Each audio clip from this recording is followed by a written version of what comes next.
రాష్ట్రంలో ప్రజాస్వామ్యం ఉంది. ప్రజా పోరాటాలకు గెలుపు ఖచ్చితంగా వచ్చి తీరుతుందని వెలుగుమట్ల ఉదంతం మరోసారి రుజువు చేసిందని తెలంగాణ జాగృతి అధ్యక్షురాలు కల్వకుంట్ల కవిత అన్నారు.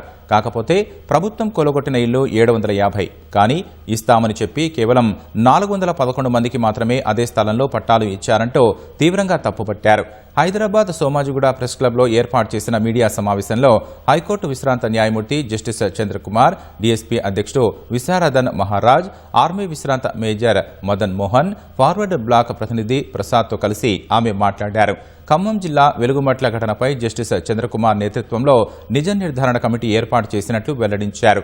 ఇవాళ ఖమ్మం వెలుగుమట్లలో పర్యటించి స్వయంగా బాధితులతో మాట్లాడి బాధలు తెలుసుకోనున్నారని తెలిపారు. ప్రభుత్వం ప్రజా పోరాటాలకు దిగి వచ్చి 300 మందికి ఇండ్లు ఇస్తామని చెప్పింది, కానీ దాన్ని సంపూర్ణ న్యాయం జరగాలి. డిసెంబర్ 9 నాడు గృహప్రవేశం అని చెప్పారు. ఈ 8 నెలల కాలంలో మరి ఆ పేద ప్రజలు ఎక్కడుంటారు? వారికి సంబంధించినటువంటి హౌస్ రెంట్ ఏంది, స్కూల్ ఖర్చులు ఏంది, జరిగినటువంటి నష్టానికి పరిహారం ఏంది, ఇటువంటి అనేక అంశాలు కూడా మా ముందున్నాయి. కాబట్టి వీటినంతా కూడా కంప్లీట్గా సంపూర్ణంగా ఈ ప్రజలకు న్యాయం జరిగేంత వరకు మేము ప్రయత్నిస్తాం.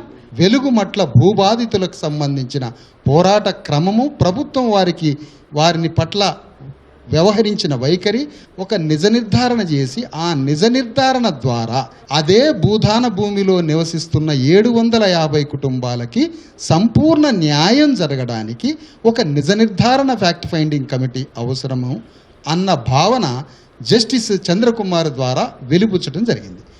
ఇవాళ ఇల్లు కూలగొడితే వాళ్ళు ఎక్కడికి వెళ్ళి భోజనం చేయాలి, ఎక్కడ వండుకోవాలి, వాళ్ళు అక్కడ సమస్య స్టార్ట్ అవుతుంది. వాళ్ళ పిల్లల పరీక్షకి వెళ్ళాలా, హాల్ టికెట్స్ ఉన్నాయి వాళ్ళ దగ్గర, ఆ రోజు వాళ్ళ పరీక్షలు ఏమైపోతాయి పరిస్థితి. అందుకని చెప్పేసి ఇవన్నీ విషయాలు కూడా మనం అక్కడ ఆలోచించాల్సినటువంటి, అంటే పూర్తి మానవత్వం అనేటటువంటిది లేకుండా జరిగిన పరిస్థితి అని నాకు అనిపించింది. 700 ఇండ్లు ఒకే పారి ఇంతకు ఏం అవసరం వచ్చింది? మరి మన శత్రుదేశం వాళ్ళ ఎవరో డబ్బులు వసూలు చేశారు, వాళ్ళ మీద అవసరమైతే యాక్షన్ తీసుకోండి మీరు కావాలంటే. కానీ ఇల్లు కట్టుకున్నటువంటి వాడి ఇల్లు కూలగొట్టాల్సినటువంటి ఒక అవసరం ఏమొచ్చింది?